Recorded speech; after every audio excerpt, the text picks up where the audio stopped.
چیزیں تدابیر ہے حفاظت کے لیے. ٹھیک ہے. آئیے دوسرا پوائنٹ، دوسری چیز جو حفاظت کے لیے ہم دیکھیں گے کہ مصیبت آنے سے پہلے ہم کیا کریں یا نہ ہے اس کے لیے کیا کریں. وہ ہے حدیث اس طرح سے ہے جو کہ جامع ترمذی کی اور ابو داؤد میں روایت آتی ہے، اور عبداللہ بن جو ہے خبیب رضی اللہ عنہ اس حدیث کے راوی، وہ فرماتے اور کہتے ہیں کہ میں نے اللہ کے رسول صلی اللہ علیہ وسلم سے عرض کیا کہ اللہ کے رسول صلی اللہ علیہ وسلم میں کیا پڑھوں اپنی حفاظت کے لیے، مطلب اپنی حفاظت کے لیے، مصیبتوں کو ٹالنے کے لیے، پریشانیوں سے بچنے کے لیے میں کیا پڑھوں میں. تو نبی اکرم صلی اللہ علیہ وسلم ان کو حل دے رہے ہیں کیا پڑھنا ہے تم کو اپنی حفاظت کے لیے، مصیبت اور پریشانی سے بچنے کے لیے.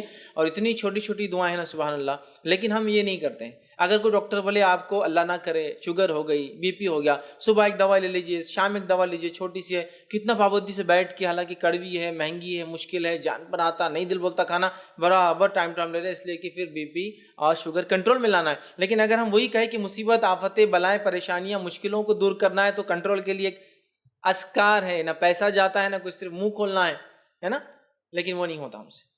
آئیے تو انہوں نے کہا اللہ کے رسول صبح اور شام کے معاملے میں کیا پڑھوں، مطلب حفاظت کے لیے کیا پڑھوں. تو نبی اکرم صلی اللہ علیہ وسلم کو فرماتے اور کہتے ہیں ہر صبح اور شام 3 مرتبہ تم یہ پڑھو. کیا پڑھو؟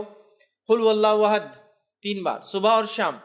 صبح اور شام، شام سمجھتے نا رات نہیں، مغرب شام کا وقت ہے، اور صبح مطلب فجر کے بعد. تو اب کبھی بھی صبح اور شام، صبح اور شام یہ پڑھو. تم کیا کیا پڑھو؟ 3 مرتبہ قل هو اللہ احد پڑھو، پھر فرمایا 3 مرتبہ قل اعوذ برب الفلق پڑھو، پھر فرمایا 3 مرتبہ قل اعوذ برب الناس پڑھو. سورہ قل مطلب تینوں سورے ایک ساتھ آتے ہیں قرآن میں، 112 نمبر کا سورہ، 113 نمبر کا سورہ، 114 نمبر کا سورہ.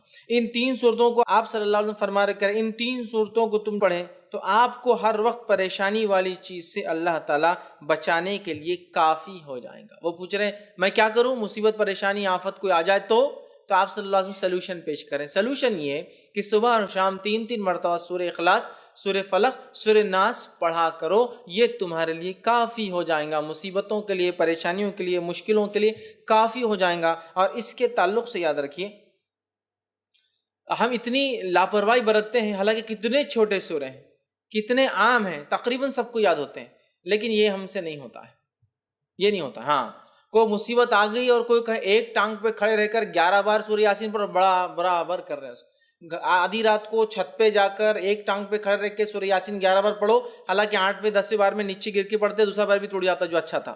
وہ سب کریں گے نا، دوسرے دن آ رہے پیر ٹوٹ، کیا بات ہے، تم کسی کو بول نہیں سکتے کہ ایک پیر پہ کھڑے ہو تو گرے دوسرا بھی ٹوٹ گیا.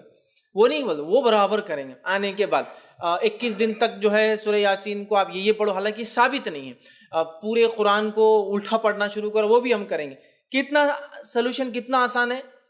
1 سورہ، 2 سورے اور 3 سورے، کتنی آیتیں ہو رہی ہیں، کتنی چھوٹی چھوٹی آیتیں. قل هو اللہ احد ہو گئی ایک آیت، اللہ الصمد لم یلد ولم یولد ولم یکن لہ 4 آیت. چلو ماشاءاللہ ہو گئی. 4 آیتوں کو 3 بار بول تو کتنے بار ہو رہا؟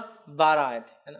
یہ اتنے کم جملے ہیں کہ اس سے کئی گنا، کئی درجے زیادہ جملے میں اور آپ بولتے ہیں دن بھر میں، بات کرنے کی شکل میں، بیوی سے، بچوں سے، پڑوسیوں سے، باس سے، کسٹمر سے. صبح شام 3 مرتبہ پڑھنا ہے، اور 3 مرتبہ پڑھ کے فنش. آپ نے اپنے آپ کو محفوظ کر لیا. صحابی کیا فرما رہے کہ میں کیا کروں حفاظت کے لیے، آپ صلی اللہ علیہ وسلم کیا سلوشن دے رہے، تم یہ 3 چیزیں صبح اور شام پڑھ لو. مطلب 3 بار 3 سوروں کو صبح اور شام پڑھنا ہے، تو گویا 3 بار 3 سورے دن میں، تو 9 اور شام میں 9، اتنے سورے پڑھنا ہے. اور اس کے بعد یہ ہوں گا، آپ صلی اللہ علیہ وسلم فرماتے ہیں کہ 3 مرتبہ پڑھو اور پڑھیں تو آپ کو ہر آفت و پریشانی والی چیز سے بچانے کے لیے یہ کافی ہے. اور نبی اکرم صلی اللہ علیہ وسلم کی حدیث بھی اس صورت کے تعلق سے، سورہ فلق اور سورہ ناس کے تعلق سے آپ نے فرمایا ان 2 صورتوں سے بہتر پناہ مانگنے والی کوئی صورت نہیں. ان 2 صورتوں سے بہتر، ان 2 صورتوں میں.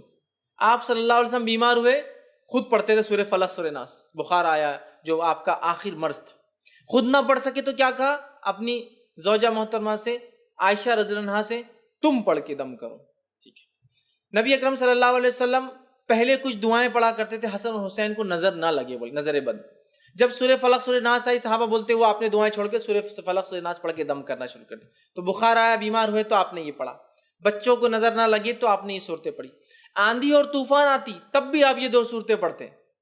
آندھی اور طوفان آ گئی سفر میں، قل اعوذ برب الفلق اور قل اعوذ برب الناس آپ تلاوت کرتے آندھی اور طوفان سے. جادو ہوا تو جادو کا علاج اسی سے کیا گیا، سورہ فلق اور سورہ ناس.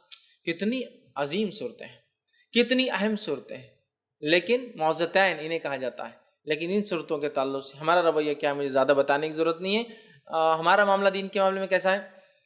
سب کچھ دنیاوی کرنے کے بعد پھر دیکھیں گے اسلامک سلوشن کیا ہے. اصول کیا ہونا چاہیے؟ سب کچھ دینی کرنے کے بعد ہم سوچیں گے پھر دنیا کے اعتبار سے کیا کرنا چاہیے. اسلام نے کیا سلوشن کیا پہلے وہ چیک کر لیتے ہیں, پھر سلوشن دیکھیں گے دنیا میں کیا ہے. ہمارا معاملہ کیا ہے؟ سب کچھ دنیاوی. کسی کو بخار آیا بچے کو تو پہلے کیا کرتے ہیں؟ بخار آتی بھاگ کے تھرمامیٹر لاتے ہیں, جبکہ کیا کرنا چاہیے تھا؟ سورہ فلق سورہ ناس پڑھ کے دم کرنا چاہیے. اچھا مار لگے تو ہم سب سے پہلے کیا کرتے ہیں؟ یا تو زخم ہوا تو بینڈیڈ لگانے کے لیے بھاگ رہے ہیں, یا پھر کوئی اسپرے مارنے کے لیے تاکہ وہ درد وہ تکلیف دور ہو جائے, یہ کر رہے نا. جبکہ حدیث میں کیا آتا ہے؟ جب کسی کو مار لگے تکلیف ہو تو اس جگہ ہاتھ رکھ کے کیا پڑھے وہ 3 بار بسم اللہ پڑھ لے, یہ اس کے لیے کافی ہو جائے گا. علاج بھی کرنا ہے لیکن پہلے بسم اللہ پڑھنا ہے 3 بار. تو اس چیز میں کیا ہوں گی؟ رفاقت, ڈھیل, آسانی ہو جائے گی. ہم کیا کرتے ہیں پہلے اللہ کا ذکر چھوڑ کے ارے باپ رے, ارے ماں گے بخار آ گیا اس کو تو ہے نا, ارے باپ رے کتنا بخار آ گیا. اللہ کا ذکر چھوڑ کر ماں اور باپ کو یاد کر, جبکہ دونوں کچھ بھی کام نہیں آئیں گے مصیبت میں. انسان کبھی تو سامنے کھڑا ہوتا ہے لیکن کچھ نہیں کر پاتا اپنے بچوں کے لیے. کیا کر سکتا ہے؟ نہیں کر سکتا, اس کے بس میں نہیں ہوتا. تو جو کر سکتا ہے وہ ذات کو چھوڑ کر جو نہیں کر سکتے ان کو یاد کرنے میں کوئی فائدہ نہیں آتا. سمجھ رہے ہیں بات کو؟ تو یہ عادی ہم بنا لیں. یہ دوسری چیز تھی. پہلے ہم نے رات کی حفاظت دیکھ لی,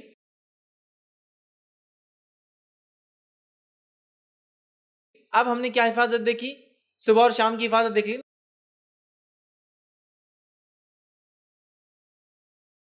صبح اور شام پڑھنے سے کیا ہوتا ہے؟ سارا دن مصیبت پریشانی سے آپ سیف گارڈ ہو گئے. چلیے آگے بڑھتے ہیں.